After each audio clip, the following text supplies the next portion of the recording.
الصلاة خير من النوم۔ آپ نے ابھی تک ہمارا چینل سبسکرائب نہیں کیا تو ابھی سبسکرائب کریں اور بیل آئیکن کو کلک کر کے ہماری لیٹسٹ ویڈیوز کے بارے میں اپڈیٹ جانیں۔ سبسکرائب کیجیے اور ہم آپ کو لیے چلیں گے آپ کی فیوریٹ ویڈیو۔ بسم اللہ الرحمن الرحیم۔ کو اف نہ کہو اور نہ ان کو جھڑکو،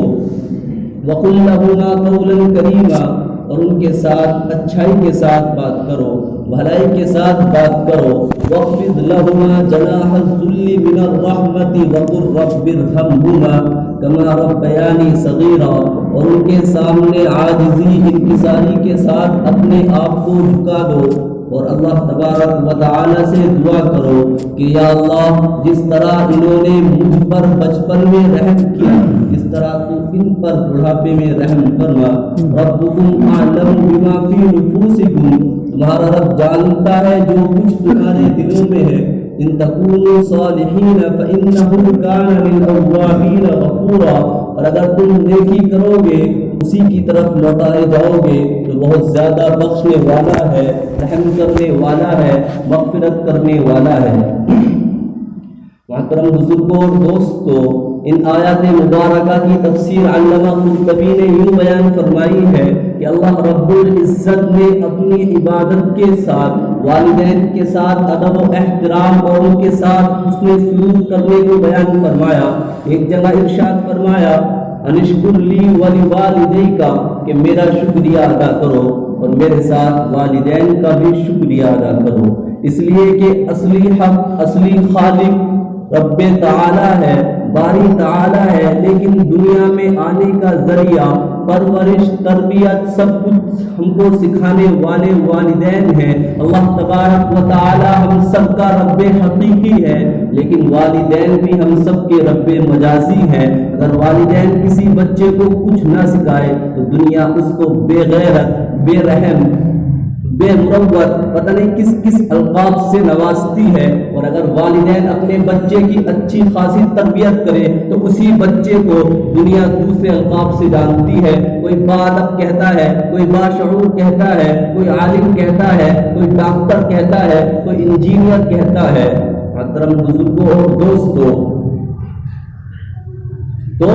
اللہ تبارک و تعالی ہم سب کا رب حقیقی ہے اور والدین ہم سب کے کیا ہیں؟ رب مجازی ہے۔ کبھی غور نہیں کیا کہ ہم دنیا میں آئے ہیں تو والدین نے ہماری پیدائش، ہماری پرورش میں کتنی مشقت اور دشواریوں کا سامنا کیا ہے۔ تیری ماں پر تیری ولادت کے وقت کیا گزری، درد ذہن نے اس کو کس قدر تڑپایا، لیکن ساری تکلیف اور درد کو بھول کر تجھ کو اپنی آغوش محبت میں لے کر اپنے خون کو دودھ بنا کر پلایا، اپنے خون کو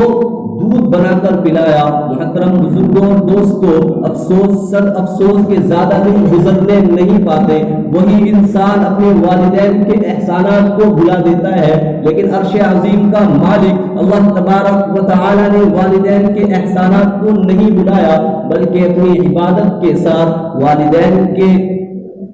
ساتھ احسان کرنے کو بیان کر کے والدین کے مرتبے کو اور بلند فرما دیا۔ محترم بزرگوں اور دوستو، عبداللہ ابن مسعود سے روایت ہے، وہ بیان کرتے ہیں کہ میں نے نبی کریم صلی اللہ علیہ وسلم سے دریافت کیا کہ اللہ کے نبی، اللہ تعالیٰ کے نزدیک سب سے زیادہ کون سی عبادت افضل ہے، اللہ تبارک و تعالیٰ کے نزدیک سب سے زیادہ کون سی عبادت مقبول ہے۔ اللہ کے حبیب محمد صلی اللہ علیہ وسلم نے جواب دیا کہ عبداللہ بن مسعود کو جواب دیا کہ نماز کو اپنے مستحب وقت میں ادا کرنا،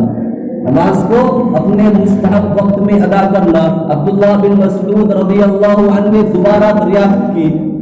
دریافت کیا کہ اللہ کے نبی، نماز کو اپنے وقت میں ادا کرنے کے بعد اللہ تبارک و تعالیٰ کے نزدیک کون سی عبادت ہے جو اللہ تبارک و تعالیٰ کو سب سے زیادہ مقبول ہے؟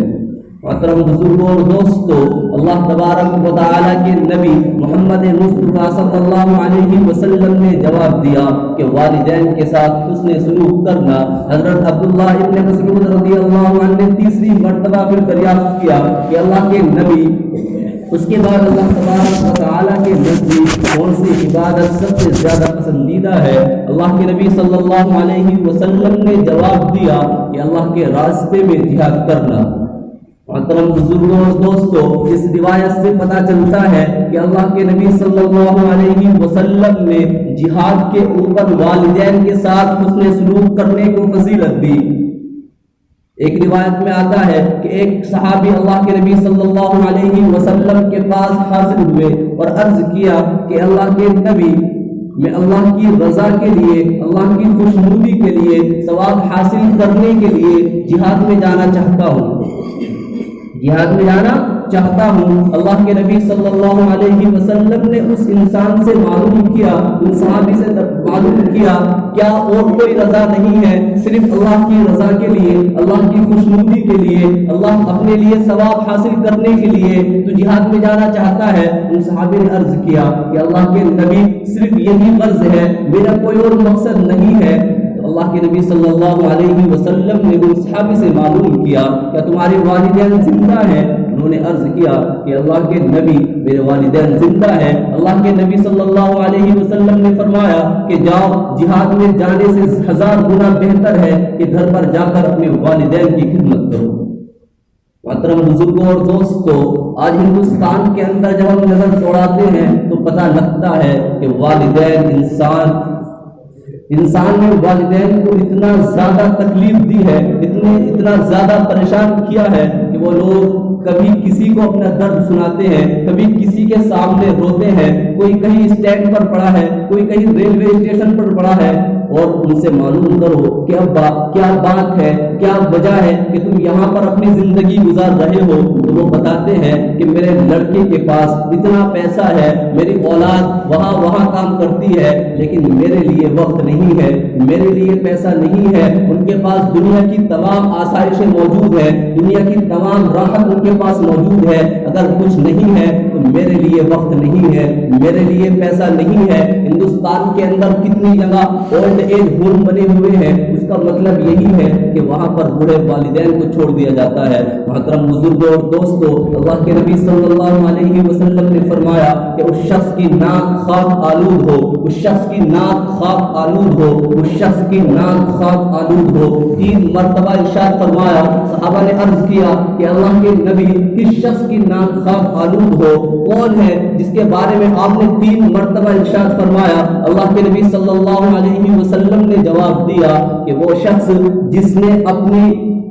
زندگی کے اندر بوڑھے والدین کو پایا اور ان کی خدمت کر کے اپنے لیے جنت واجب نہ کر لی ہو۔ محترم بزرگوں اور دوستو، ابن ماجہ میں ابو امامہ رضی اللہ عنہ کے حوالے سے ایک روایت نقل کی گئی ہے۔ وہ بیان کرتے ہیں کہ اللہ کے نبی صلی اللہ علیہ وسلم نے ارشاد فرمایا، یہ جو فرما بردار بیٹا اپنے والدین کی خدمت کر کے، کہ اللہ کے نبی صلی اللہ علیہ وسلم نے ارشاد فرمایا کہ تمہارے والدین تمہارے لیے جنت ہے اور تمہارے لیے دوزخ ہے۔ مطلب یہ ہے کہ اگر انسان والدین کی اطاعت کرے گا، فرما برداری کرے گا تو جنت میں چلا جائے گا، اور اگر والدین کی نافرمانی کرے گا، والدین کو ناراض کرے گا تو جہنم میں چلا جائے گا۔ ایک روایت کے اندر آتا ہے کہ اللہ کے نبی صلی اللہ علیہ وسلم نے ارشاد فرمایا کہ باپ جنت کا درمیانی دروازہ ہے۔ اب ہماری مرضی ہے، ہم چاہیں تو اس دروازے کو حفاظت کر لے، اس دروازے کو محفوظ رکھے، اور اگر چاہے اس دروازے کو منہدم کر دے، اس دروازے کو توڑ دے۔ اللہ کے نبی صلی اللہ علیہ وسلم نے ارشاد فرمایا، رضا الرب فی رضا الوالدی، کہ اللہ کی رضا والد کی رضا میں ہے، وسخط اللہ فی سخط الوالد، اور اللہ کی ناراضگی والد کی ناراضگی میں ہے۔ محترم بزرگوں اور دوستو، غور کرنے کا مقام ہے کہ قرآن کہتا ہے وَلَا تَقُلْ لَهُمَا اُفٍّ وَلَا تَنْهَرْهُمَا، کہ والدین کو اف تک نہ کہو، اور ہم والدین کے ساتھ جھگڑا تک کرتے ہیں، والدین کو گالی تک دے دیتے ہیں۔ حضرت علقمہ رضی اللہ عنہ ایک جلیل القدر صحابی گزرے ہیں،